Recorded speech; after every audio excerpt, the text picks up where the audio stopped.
the way you are present to us. Thank you for the reality of your presence with us as we move through our days. May we be people who seek to represent you well in all that we say and do. I know each of us comes here this morning with things on our hearts, things that are of concern to us. I know growing up we always used to pray, help us to set those things aside.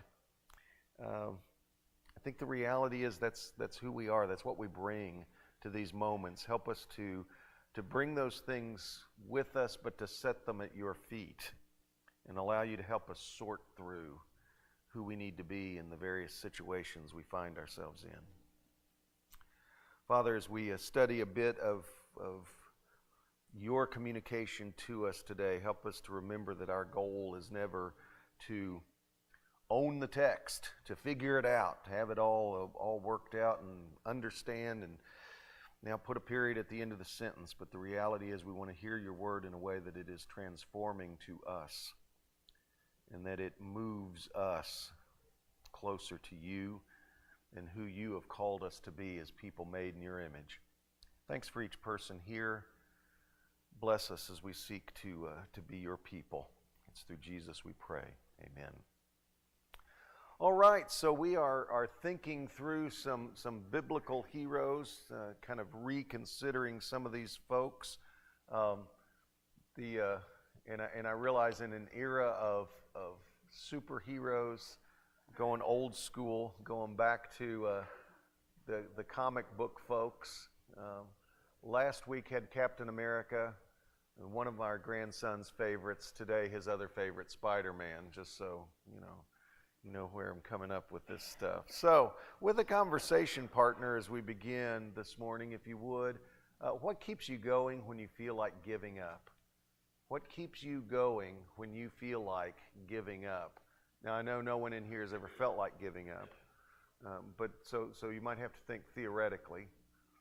But what keeps you going when you feel like giving up? And you can think in terms of like giving up on your faith, or just giving up on whatever it is you're doing at that moment. But what is it that keeps you going when you feel like giving up? Take about 45 to 60 seconds with a conversation partner. I'll call us back together. I'll keep an eye on the clock.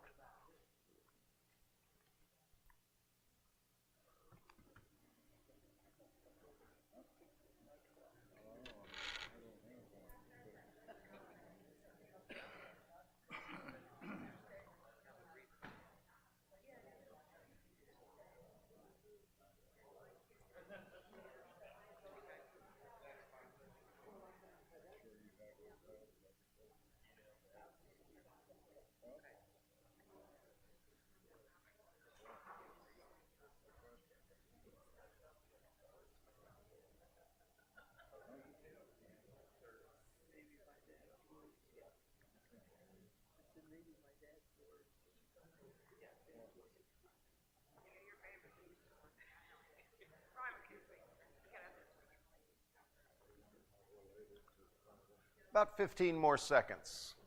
What keeps you going when you feel like giving up?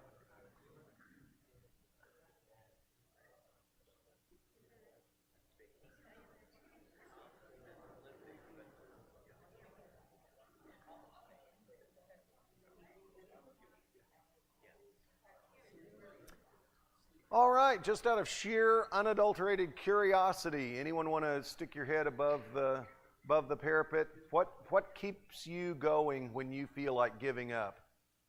Knowing that there's other people depending on me. Okay, knowing that there's good, Sue. Knowing that there are other people who depend on you. Yeah, that does keep us moving, doesn't it? Something else, Raymond. God's promises. Okay, good. You don't really have a choice. There is, which I think kind of feeds into what Sue was saying, but there's kind of a reality sometimes that you just go, I can't really back out of this. I can't do this. There are others depending on me. Paul. Okay. Yeah, that sounds negative to our ears, doesn't it? A little bit, knowing that would be disappointing to the Lord. But you know what? I think there's a positive side of that. And again, we'll reference again this morning in the sermon that 2 Corinthians 5:9 idea. We make it our goal to please Him.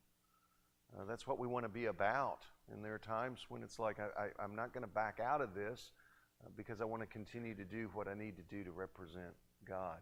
Anything else? All this is good. Yeah, Fred? The promise of no pain and suffering. Okay, yeah, it keeps you moving in a good direction. Our parents' words sometimes in our mind. Yeah. The expectations that were given to us by our parents. Yeah, absolutely. Yeah, I think that's true. That, and I know some of you are probably like this, and it may be the other gender parent, but I was stunned as I became a parent how often I opened my mouth and my mother came out. You know, it's just. But we are shaped by those things, and one of the things that, I think that's very true. If you've had parents that set an example to you that when the going gets tough, you keep going, I think that becomes part of what has shaped you. And things look different in the morning. Things do look different in the morning. Yeah. What's that? I don't know. Tell me. Well, see, that's the thing. I can think back and think of times that some people would call catastrophic. But I'm one of these people who compartmentalize, and what do we do about it? Let's do something. Go to the next step. What do we do now? And of course, that kept me going. But when it was out of my hands, I remember sitting on the side of the bed with my wife praying. I mean, if you can't do anything about it, then let go and let God, I guess. And that does keep us going sometimes. And I tell you what, one thing that no matter how catastrophic things are, I think there is this reality of this too shall pass.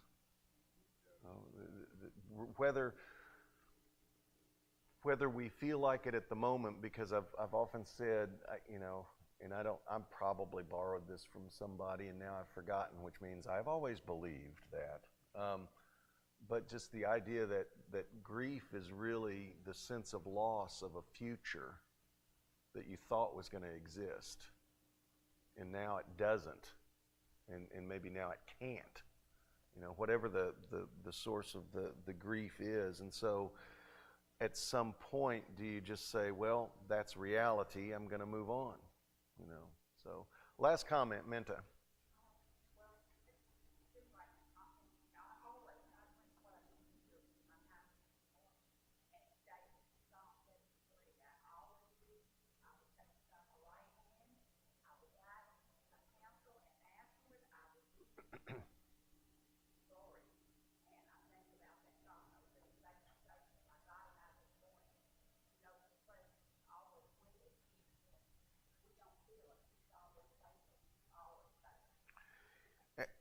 That's true, and I think that's interesting because I want to double check because I don't trust my memory anymore. But Psalm 73 starts out though with someone looking around at what's going on in life and going, "Thanks for letting me down, God. Just appreciate that very much." I look at the folks that are prospering, and they are basically godless, and yet they're prospering, and here I am picking up the crumbs in their wake, and yet still coming around to, no, when all is said and done, I'd rather be on God's side.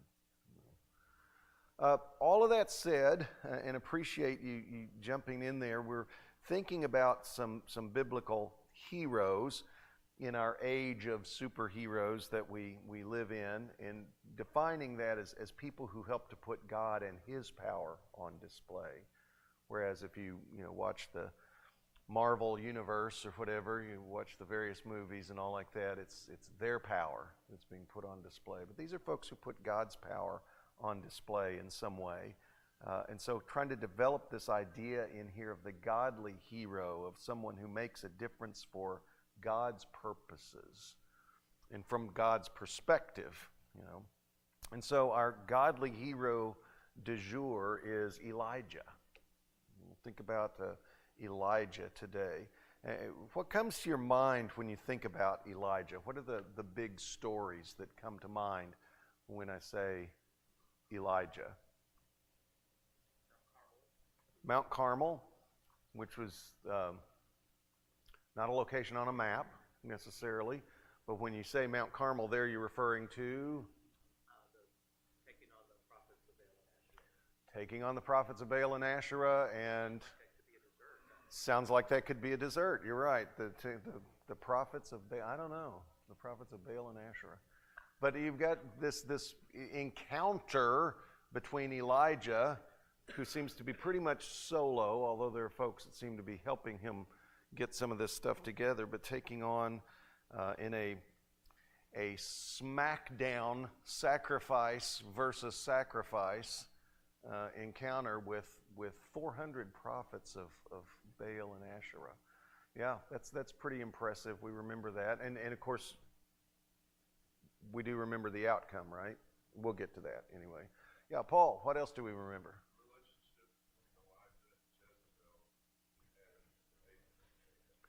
Ahab, yeah.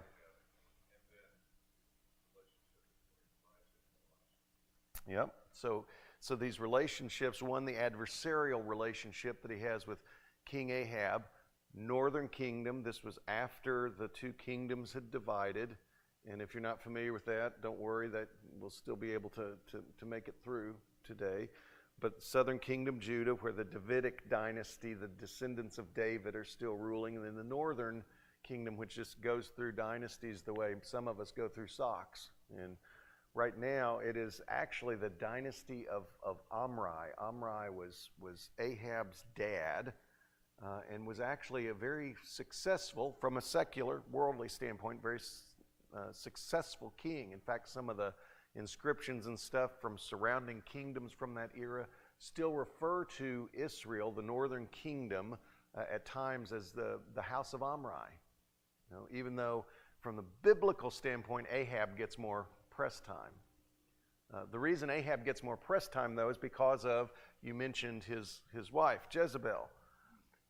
Anybody name their daughter Jezebel? Anybody, it's not a typically, because she is a villain. If we did a biblical villains story, she would probably make the cut.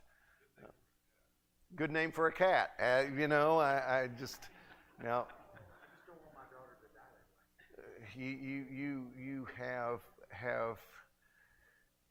you have insulted all of the cat lovers in the audience, and I'm looking deep in my heart now, and I really don't care that you did that anyway.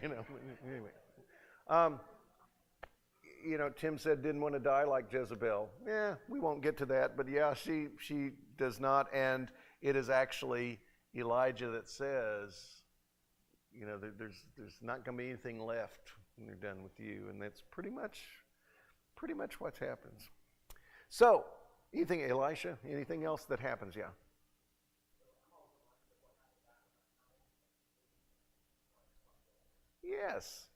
Yes, an interesting relationship with Jezebel because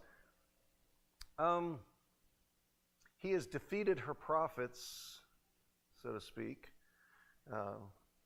and yet she still has claws, and he is still scared of her. Yes, very good. By the way, what else happened kind of connected with that sacrificial moment? That was also coming to the end of a time of drought. In fact, that's how we meet chapter 17, verse 1.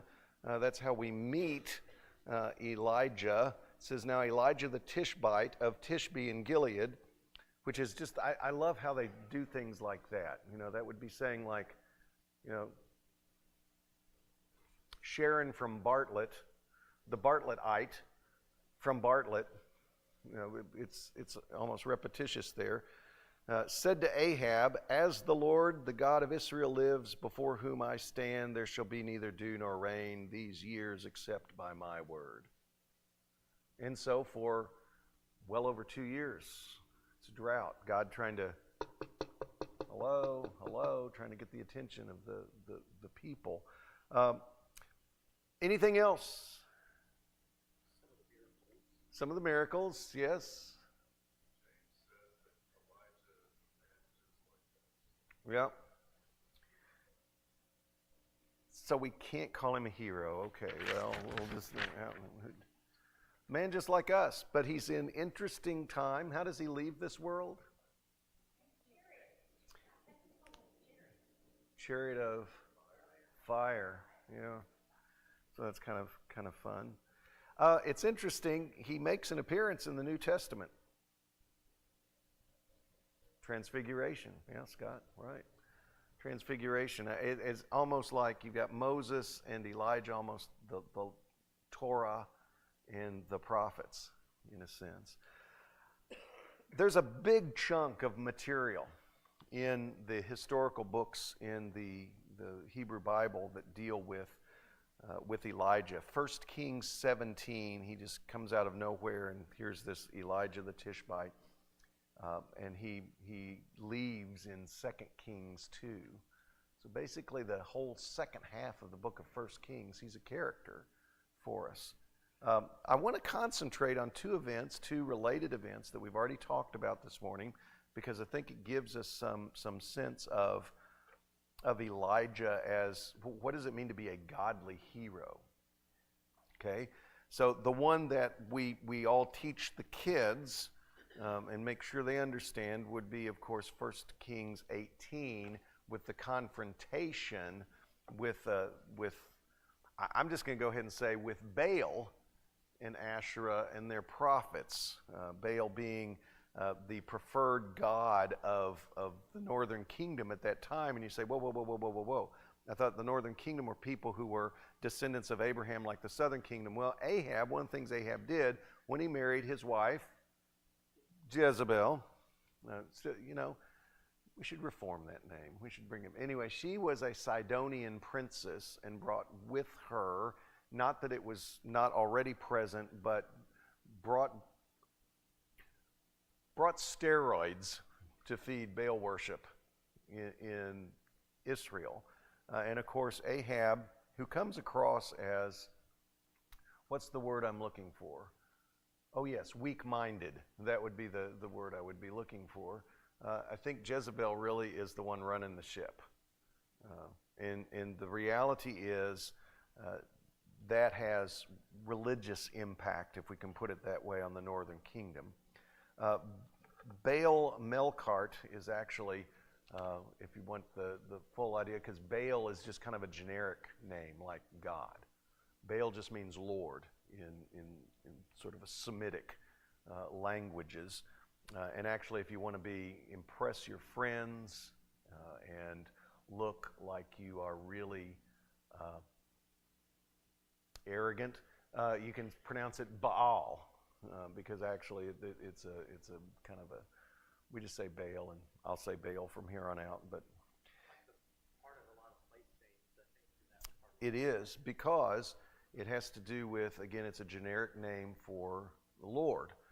And you see it showing up, obviously, with some linguistic changes, but who is Jesus said to be in league with? And that's why he can cast out demons. By his enemies. Who says he's in league with? Beelzebub. Baal, Lord of, in fact, Beelzebub is kind of a put down, in the sense, because literally it means Lord of the Flies. Beelzebub. All that said, Baal is just this generic word, so it's Baal, Melkart, and his consort in the Phoenician pantheon was Asherah. He was the god of thunder. Why is that important? Oh, powerful sound. Well, usually accompanies thunder. Lightning, storm, wind, rain, thank you, which is this pretty needed in an otherwise arid part of the world. So if you get the God of thunder and storm on your side, now wait, what has it not done by the time we get to chapter 18 and this confrontation? What has it not done? It has not rained. There have been no storms for a couple of years. And I'm sure during all of this time, the attendants of the followers of Baal are making it known that they want him to be doing something about that. By the way, Asherah is the goddess of fertility. Why is that important?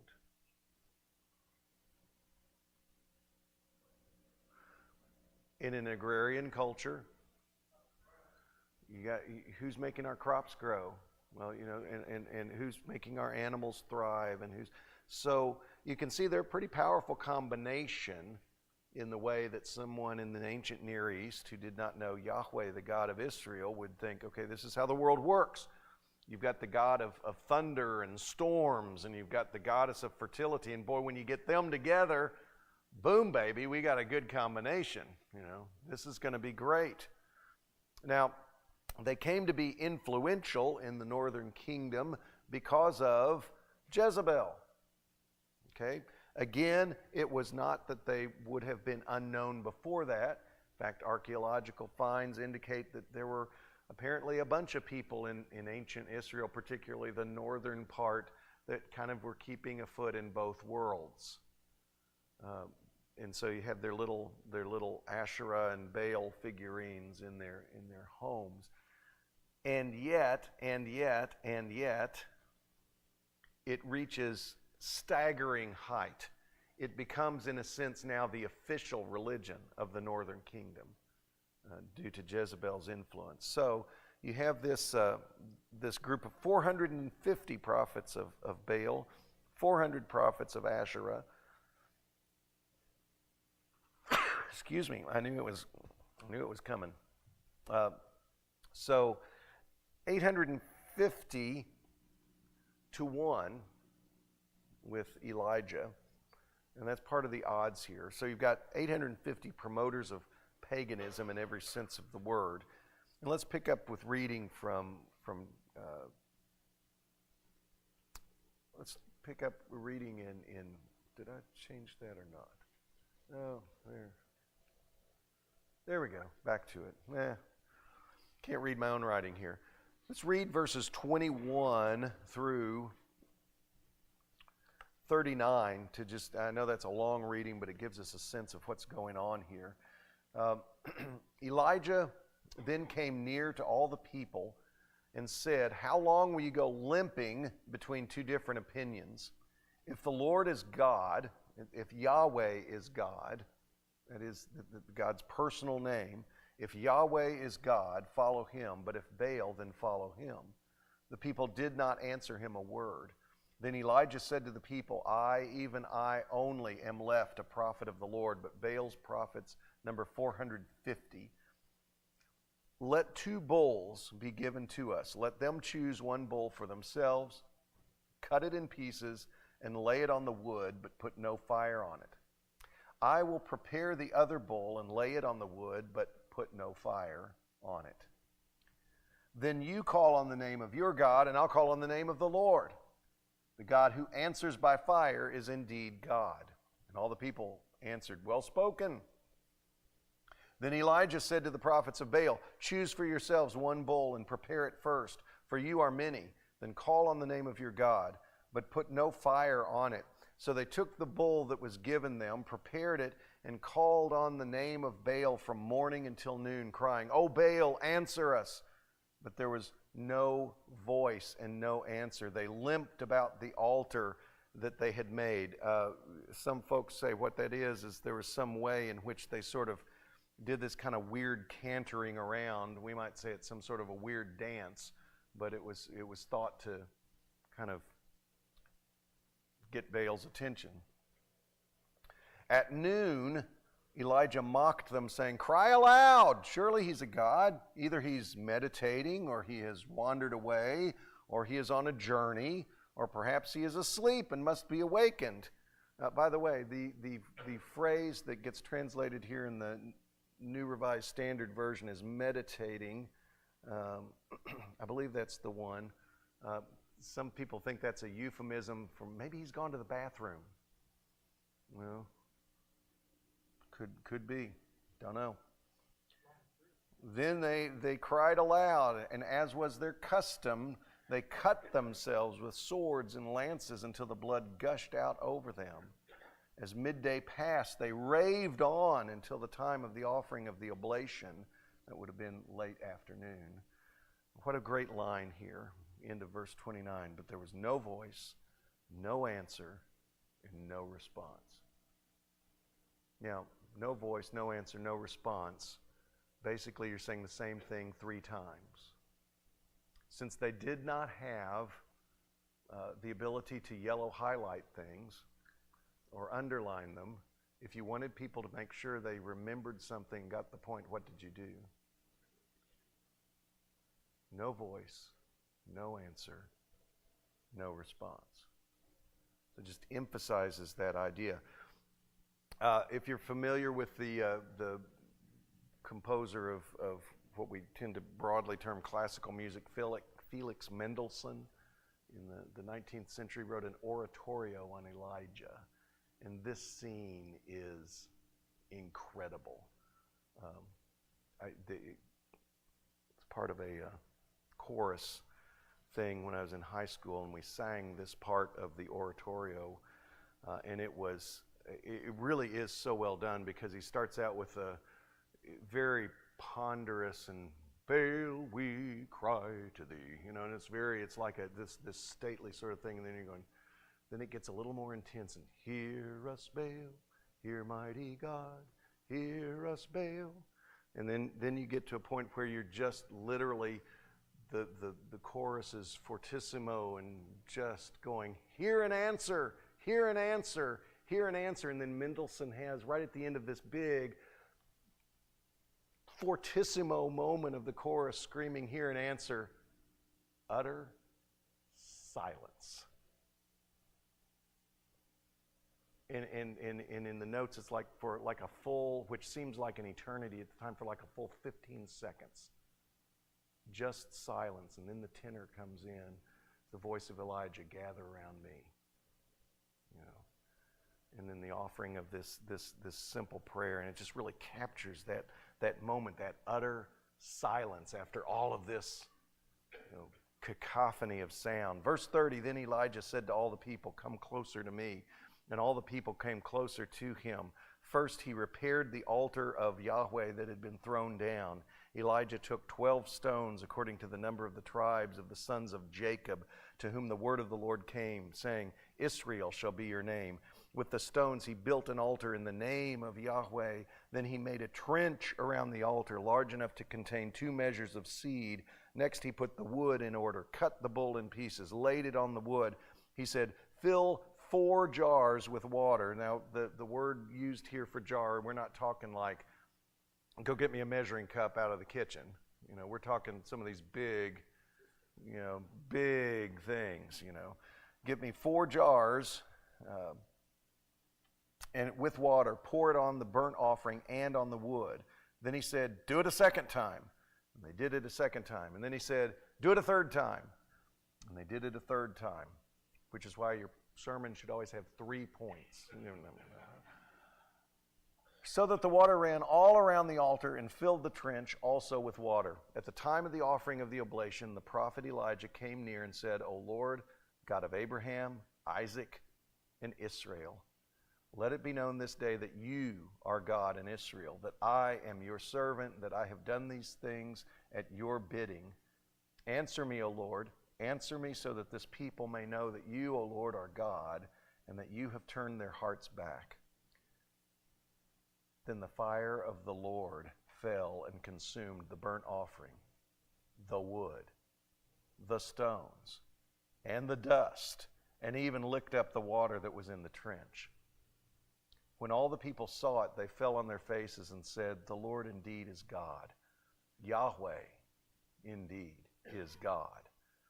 Elijah said to them, Seize the prophets of Baal, do not let one of them escape. So, whew, huge, huge victory, if we can put it that way. The prophets of Baal are all killed. The drought is over as he prays in the last few verses of chapter 18.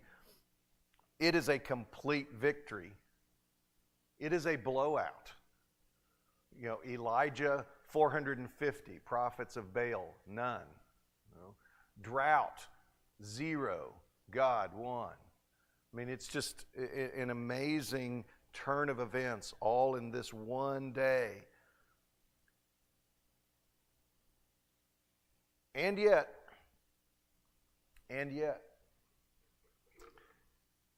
the second event we find in 1 Kings 19. Ahab told Jezebel all that Elijah had done and how he had killed all the prophets with the sword. Then Jezebel sent a messenger to Elijah saying, "So may the gods do to me and more also, if I do not make your life like the life of one of them by this time tomorrow." Then he was afraid. He got up and fled for his life and came to Beersheba. By the way, Beersheba is, which belongs to Judah, the text tells us. He's gone across the border into the south. He left his servant there. How can it be that Elijah switched moods, if we can put it that way, so quickly? There's this great moment of victory. There's this great moment of affirmation, not just with the consuming of the sacrifice, but then with the, hey, I'm bowing myself down upon the earth and put my face between my knees, which is a posture of prayer, and then the clouds start rolling in, little by little, and then all at once. Incredible moments of victory, right? And proof positive that, and I want to word this carefully, proof positive that he could have taken as God is on my side. And then you turn around and he gets this death threat from Jezebel, and what does he do? Run. And why does he run? He's scared. He's scared. He wasn't scared to go up against 450 prophets of Baal, and now he's scared of Jezebel. He is a man just like us. There you go. You got it. Yeah, I think we can kind of. That's the problem. We can't understand that. This moment of God is with me. God is on my side. I would, of course, I'm on God's side, but you know what I mean. And this is just great and it's wonderful. And then I'm gonna get you, buddy. And he's like, I'm out of here. And what's fascinating to me is the only religious reference, if I can put it that way, in those first 3 verses of chapter 19 is when Jezebel swears by her gods. There's no indication that Elijah goes, give me a break. I just showed your gods don't respond to anything. It's just kind of interesting. How can that happen? Look at verses 4 through 8. But he himself went a day's journey into the wilderness and came and sat down under a solitary broom tree. He asked that he might die. It is enough, O Lord. Take away my life, for I'm no better than my ancestors. Then he lay down under the broom tree and fell asleep. Suddenly an angel touched him and said to him, "Get up and eat." And he looked, and there was at his head was a cake baked on hot stones and a jar of water. He ate and drank and lay down again. Now, when it says cake, please don't imagine, icing and candles and we're talking bread. I lost my place now. Oh, he ate and drank and lay down again. The angel of the Lord came a second time, touched him, and said, "Get up and eat, or the journey will be too much for you." He got up and ate and drank. Then he went in the strength of that food 40 days and 40 nights to Horeb, the mount of God. Horeb, the mount of God. What do we normally call that place? Mount Sinai, which 40 days and 40 nights. Does that sound like anything to anyone? It's such a biblical phrase. 40 days and 40 nights, Moses is up on the mount with God. 40 days, 40 nights, Jesus is tempted. 40 days, 40 nights, Elijah journeying. What's that? Actually, Horeb seems to be the more usual name. At that place, he came to a cave and spent the night there. Interesting, he's now on this journey. But it's not just an abstract, wandering journey. It goes to the place where Moses encountered God on the mountaintop, where God encountered the people, gave them their directions on how to be his people. So, continuing on, then the word of the Lord came to him, saying, "What are you doing here, Elijah?" And he answered, "I've been very zealous for the Lord, the God of hosts, for the Israelites have forsaken your covenant, thrown down your altars, and killed your prophets with the sword. I alone am left, and they're seeking my life to take it away." And then verse 11, he said, "Go out and stand on the mountain before the Lord, for the Lord is about to pass by." Who else had Yahweh pass by him on that mountain? Moses.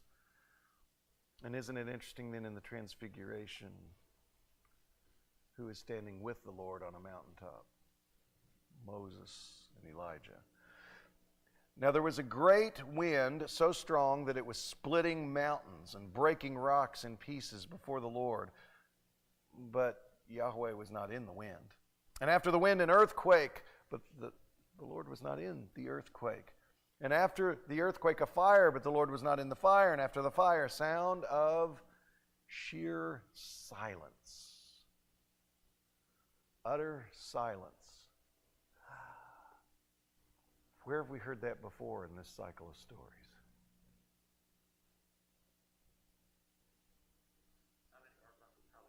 Yeah, Simon and Garfunkel is not right. They're not quite this thing. That's right. That's right.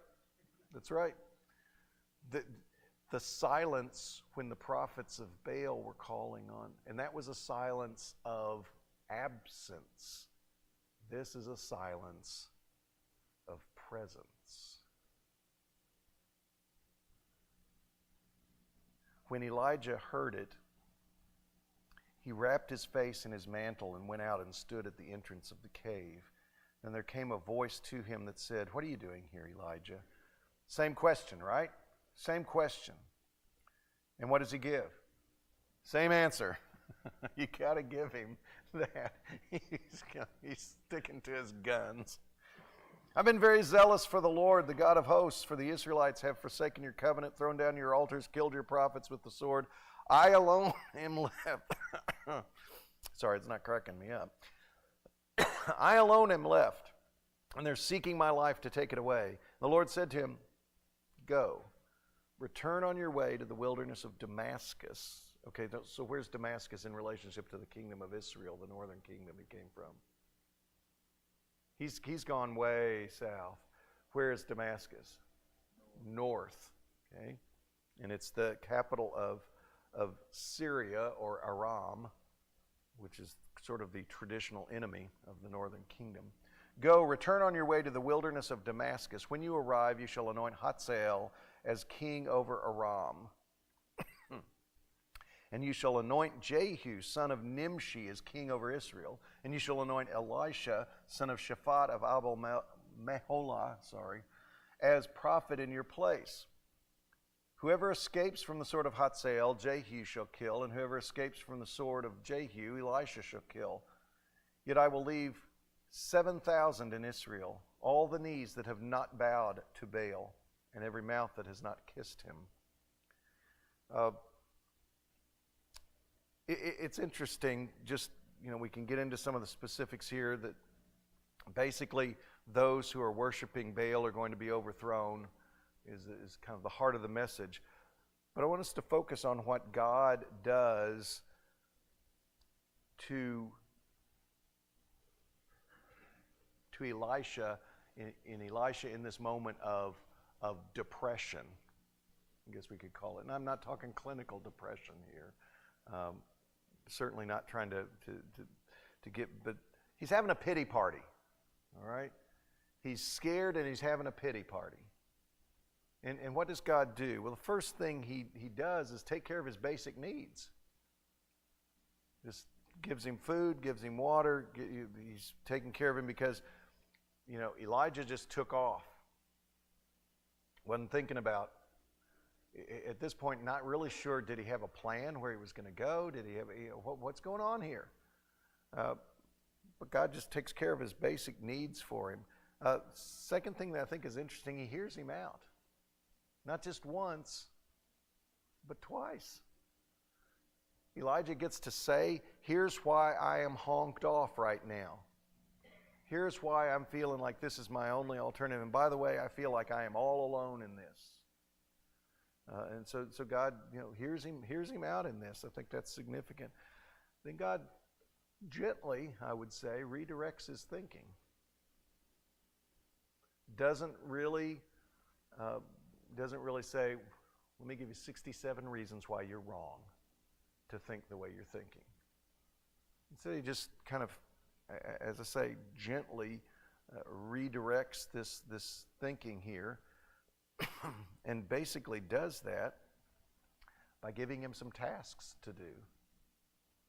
Hey, you're the person who's supposed to be representing me. You're the prophet, and remember, prophet isn't necessarily, in fact, not primarily someone who tells the future. That's called a fortune teller, or whatever. But you are someone who is speaking for me, acting for me. So let me give you something to do here. Matter of fact, let me give you 3 tasks to do, and all of those tasks have something to do with creating a future in which the worship of Baal is not going to be the primary option for the people of Israel. So what you are about to do, what I'm asking you to do, is do some things that are going to shape the future in a way that is different from how it looks to you right now. Because you, Elijah, seem to think there is no future for you. That because Jezebel has gotten angry, your future is gone. So go back to something we said earlier.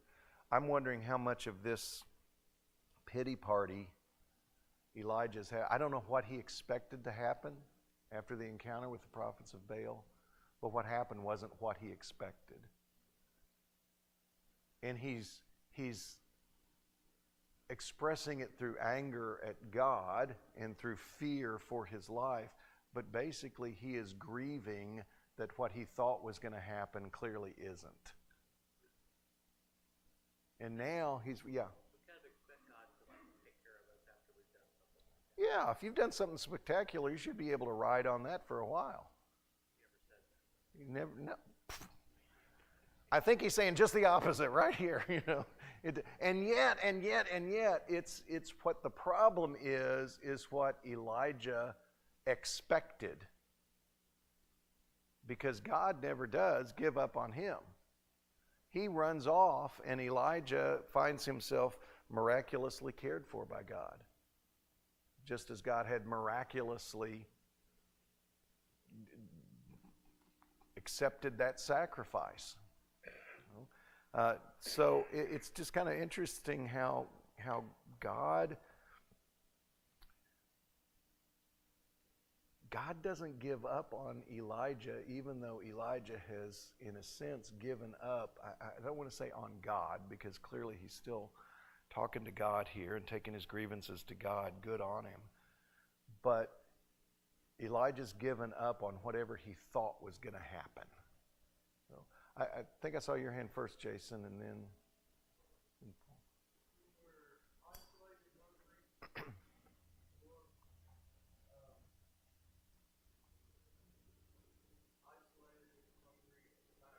Yeah. Absolutely. Right. Right.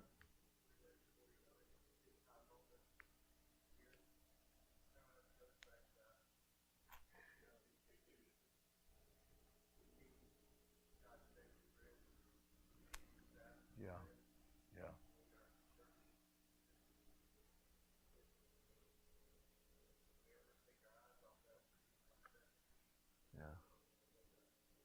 Yeah. That is just that's great. That old Halt principle. Don't let yourself get too hungry, too angry, too lonely, too tired.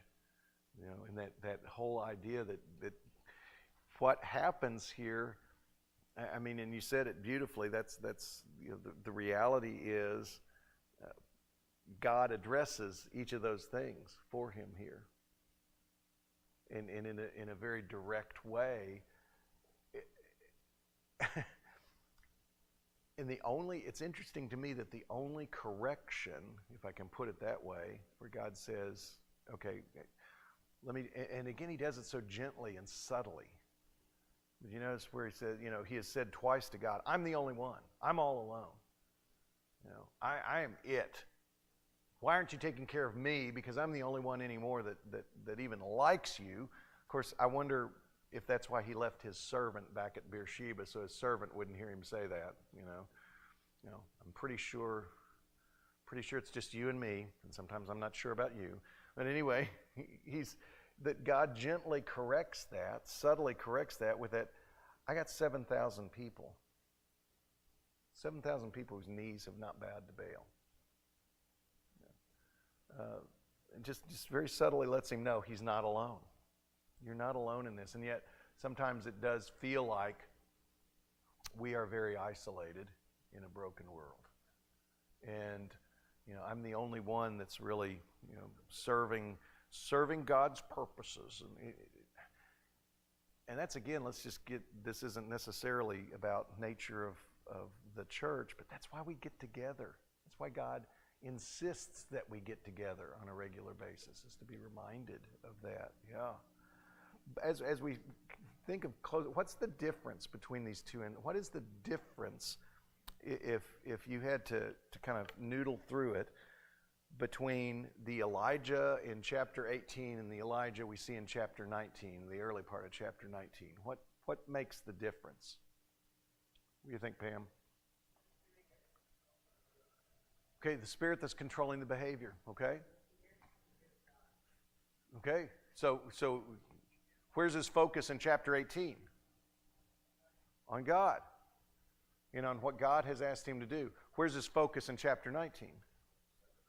On himself and what he is feeling and is feeling. Listen, if Jezebel sent us a letter today saying, I'm coming after you, would it be legitimate to feel fear? I would hope so. Because if you don't, I would suggest you need to, check for a pulse, because you're probably no longer human. But it's like in chapter 18, he's facing down 450 prophets of Baal, and he does so relatively fearlessly because his focus isn't on them but on God. Then we get to chapter 19, and he is focused on the threat. Danny, I saw your hand. Yeah. Yeah, as long as his eyes are on Jesus, he's making,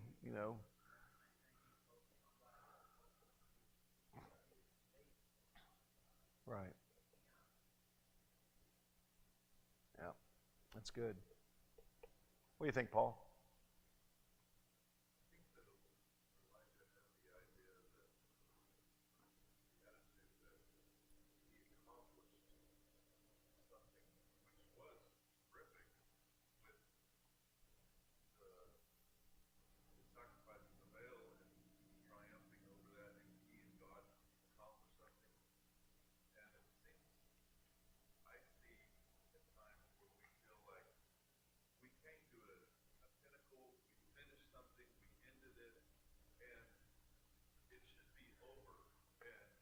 Mm.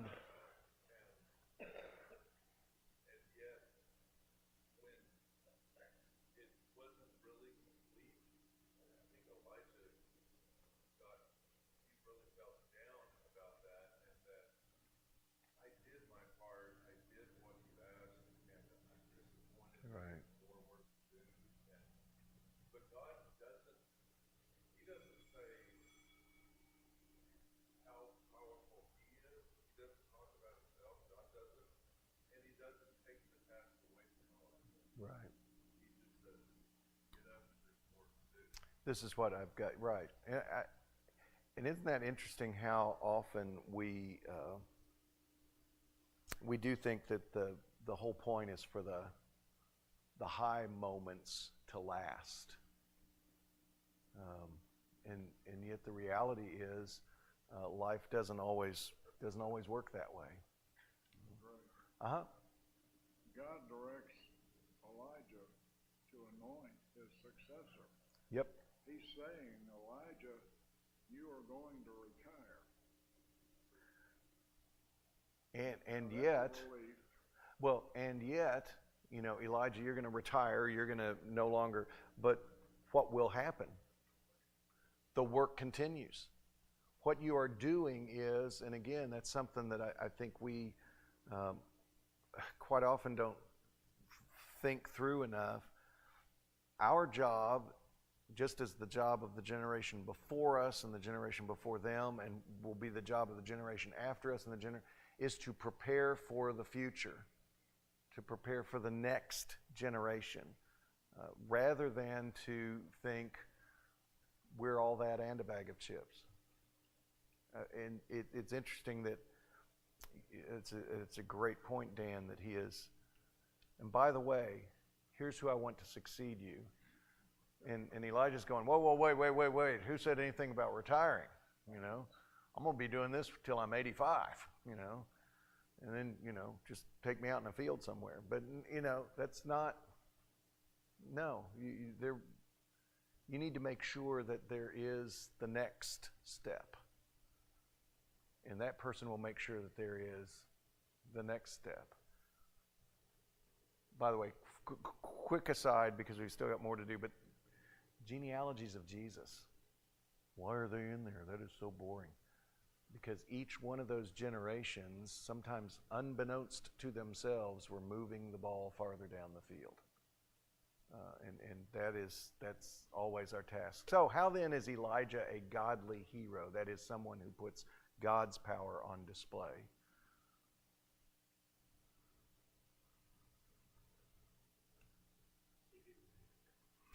He didn't take the credit. I like that. Well, in chapter 18, he's doing it pretty well. Chapter 19, there's a little slippage, there's a little, but yeah.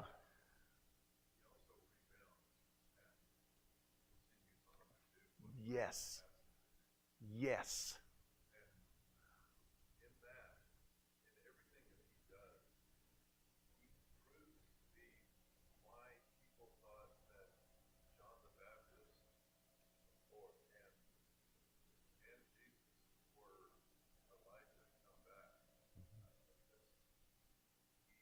They are imitating Him in their own ministry. And that this idea of, and I want to just really hone in on what you said there, Paul, at the beginning, that idea of, and I think that's part of what we learn from Elijah about what it means to be a godly hero, a godly person, is that you don't always have to be on top of your game. And yet I think so often we assume that to be a godly hero, you've got to be, your faith level has to be at an 11 or 12 on a scale of 1 to 10 every stinking day. And the reality is it does not work that way. But the godly heroes keep circling back. And maybe recognize it. I mean, think about what hard-fought, hard-won wisdom Elijah will have from what happens to him in chapter 19.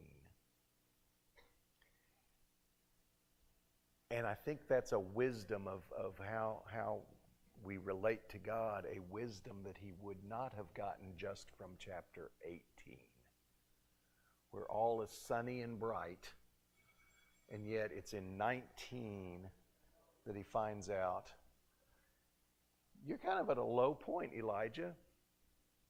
Guess what? I can still use you.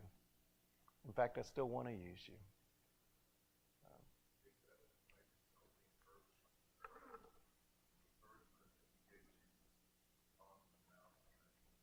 Yeah, it's interesting because the way Luke words the Transfiguration story, it says that Moses and Elijah were talking with him about his exodus,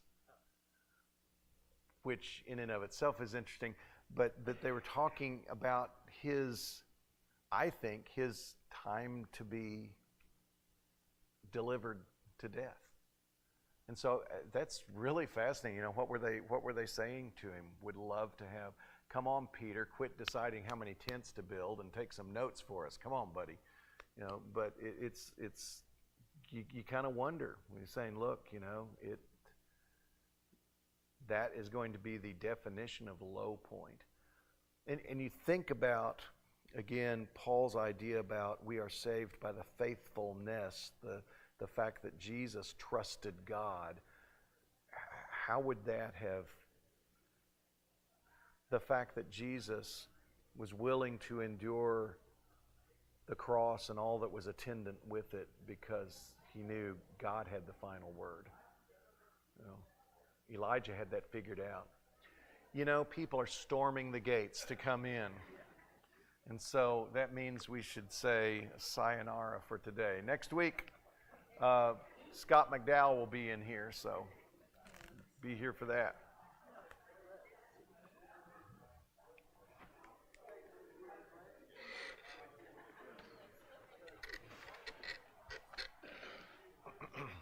Grab my. You know, you preached at 6 o'clock. I did indeed know that.